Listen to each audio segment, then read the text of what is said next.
Buenas amigos de YouTube, en esta ocasión les presento un asesino en serie parte 5. Pero esta vez voy a hacer un efecto de voz diferente, para que se vea mejor, para todas las siguientes partes de asesinos en serie. Pero primero, la información presentada no es mía, dejo todos los enlaces en la descripción. Segundo, dejo mis redes sociales para los que les interese seguirme. Ahora sin más, comencemos. Gary Michael Eitnik. Gary Michael Eitnik, conocido como el sembrador de bebés, fue un asesino y violador estadounidense, conocido por sus terribles formas de maltrato y abuso sexual hacia las mujeres que tuvo secuestradas en la década de los 80. La vida de este criminal sexual es la propia de un psicópata, que más que disfrutar por el asesinato, prefería deleitarse con el sufrimiento de sus víctimas, alimentándose de su miedo y ansiedad. Infancia. Nació el 22 de noviembre de 1943, en Cleveland, Ohio, siendo hijo de Michael y Ellen Eitnik, quienes posteriormente tuvieron otro hijo, Terry. Gary Eitnik no tuvo una infancia fácil. Sus padres se divorciaron en 1946, cuando él apenas tenía 3 años. Gary y su hermano estuvieron al cuidado de su madre durante 4 años, pero después pasaron a estar en casa de su padre, quien se había vuelto a casar. En el hogar paterno en el que Eitnik, como aseguraría después, fue física y emocionalmente abusado por su padre. La causa de ello era que el pequeño Gary mojaba la cama y su padre, para corregir el problema a la vez que sentía placer mientras destrozaba psicológicamente a su retoño, lo humillaba obligándole a colgar las sábanas orinadas en la ventana de su habitación, para que así los vecinos supieran qué había pasado. El colegio tampoco fue un buen lugar para Eitnik. Pese a tener buenas notas, no se le daba bien relacionarse con los demás, y evitaba establecer contacto visual con sus compañeros, dado que era objeto de sus burlas. De pequeño había sufrido un accidente que le había deformado la cabeza, y los niños, en su crueldad, se lo recordaban constantemente por medio de comparaciones. Pero pese a su deformidad craneal, su cerebro estaba intacto, al menos en cuanto a capacidades cognitivas se refiere. Su inteligencia no estaba por debajo de la media, más bien al contrario. Su cociente intelectual era de 148, es decir, técnicamente era un superdotado. Vida militar. Por recomendación de su padre, cumplidos los 14 años, Gary Eitnik se enroló en la Staunton Military Academy, en el estado de Virginia, donde permaneció 2 años, y la abandonó antes de graduarse en la misma. Más tarde volvería a la educación pública, para volver a alistarse en una institución militar, en este caso el ejército de los Estados Unidos a los 17 años de edad, sirviendo para su país durante 13 meses. Mostraba buenas dotes en el entrenamiento, y su sargento lo calificó como un excelente estudiante militar. Tras este entrenamiento militar, Eitnik pediría plaza para diferentes posiciones especializadas, pero fue rechazado de ellas. Luego, consiguió ser trasladado a San Antonio, Texas, donde recibiría formación médica militar. De todas formas, no permaneció mucho en el estado tejano, siendo trasladado al extranjero, a Alemania Occidental, en el 46 Hospital Móvil Quirúrgico del Ejército Norteamericano en la ciudad de Landstuhl. En agosto de 1962, Eitnik empezó a sentir molestias serias, náuseas, mareos, visión borrosa y dolores de cabeza. El neurólogo del hospital diagnosticó a Gary Eitnik con una gastroenteritis, pero además detectó síntomas propios de un trastorno mental, con lo cual le prescribió trifluoperacina, es decir, antipsicótico. En octubre de ese mismo año sería trasladado al Hospital Militar de Filadelfia, en Pensilvania, en donde se le daría un diagnóstico: trastorno esquizoide de la personalidad. Debido a ello fue dado de alta del ejército norteamericano con honores.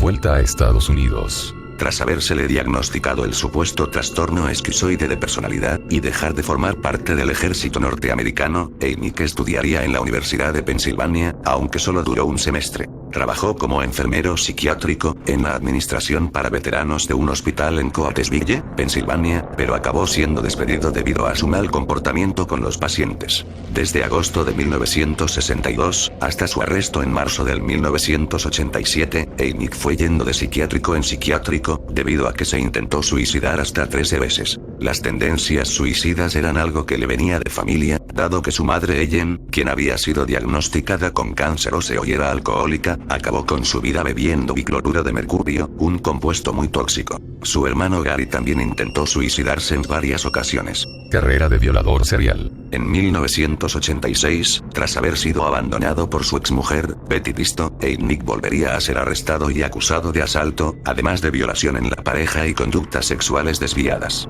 Pero esto no sería más que el comienzo de su carrera como asesino serial. Entre los años 1986 y 1987 cometería su cadena de asesinatos y violaciones seguidas. El 25 de noviembre de 1986, Nick secuestró a una mujer llamada Josefina Rivera y, en enero del año siguiente, ya serían 4 el total de mujeres quienes habrían tenido la mala suerte de caer en manos de Gary Michael y Nick. Las mantuvo en un foso de su sótano al norte de Filadelfia. Todas las mujeres secuestradas eran negras, y fueron violadas, golpeadas y torturadas. No se sabe si lo hizo por querer disfrutar de la experiencia de arrebatarle la vida a alguien o por simple descuido, como quien se olvida de regar las plantas, o si de verdad fue un error, pero una de las mujeres, Sandra Lindsay, murió a causa de la inanición, las torturas, y de no haber recibido tratamiento para unas fuertes fiebres que sufrió durante su retención. Ante esto, Nick optó por descuartizar el cadáver, pero tuvo problemas con los brazos y las piernas, así que los metió en el congelador, guardándolos con la etiqueta de comida de perro. Cocinó las costillas al horno, e hirvió la cabeza de Sandra Lindsay en una olla como quien hierve patatas. Los vecinos se quejaron del mal olor, y llamaron a la policía, sin tener sospecha de las atrocidades que se estaban cometiendo en la casa. Sin embargo, al acudir al domicilio de Nick, lejos de explorar la casa y tratar de averiguar de dónde venía el olor, los policías se conformaron con la explicación de Nick. Estaba haciendo un asado, me he quedado dormido y se me ha quemado. Se cree que Nick sacó la carne del Lindsay y la mezcló con comida de perro, para luego dársela a las demás chicas. No obstante, el abogado defensor de Nick, Chuck Peruto, durante los juicios que se celebrarían tiempo después, dijo que no se encontraron evidencias para estas afirmaciones. Nick sentía predilección por los electroshocks. En un momento del secuestro, obligó a 3 de sus presas a estar juntas en un foso, encadenadas y con alambres alrededor de su cuerpo. Nick ordenó a Josefina Rivera y a otra mujer llenar el agujero con agua, obligando a Rivera a aplicar electricidad sobre las cadenas de la mujer quien se encontraba en él. La chica, quien había sido secuestrada una semana después que Lisa Thomas, el 2 de enero de 1987, acabaría falleciendo, y Gary Michael y Nick colocó el cadáver de Dudley en Pine Barrens, en el estado de Nueva Jersey. El descuido y detención.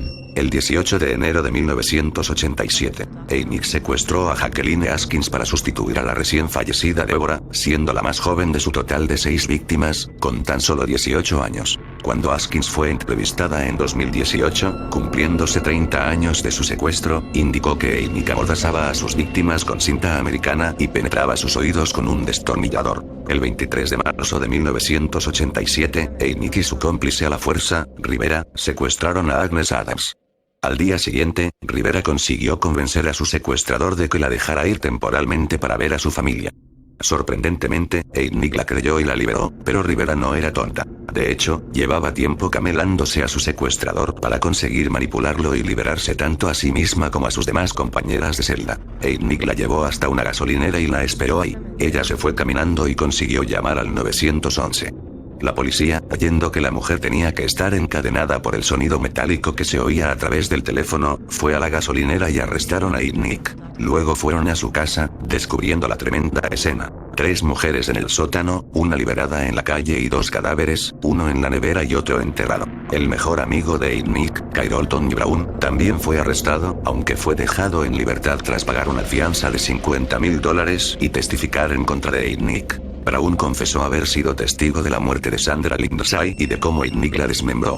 Poco después de su arresto, Gary Michael trató de acabar con su vida colgándose en su celda, sin éxito. Fue condenado a muerte por sus crímenes en 1988, y ejecutado mediante inyección letal el 6 de julio de 1999. Bueno amigos de YouTube, eso fue todo. Agradezco su atención, quería mencionarles que quería subir este video antes de Navidad, para que no se quedara tan vacío mi contenido. Les deseo una feliz Navidad, y que la pasen muy bien en su día, tarde o noche. Ahora sin más, me despido. Goodbye.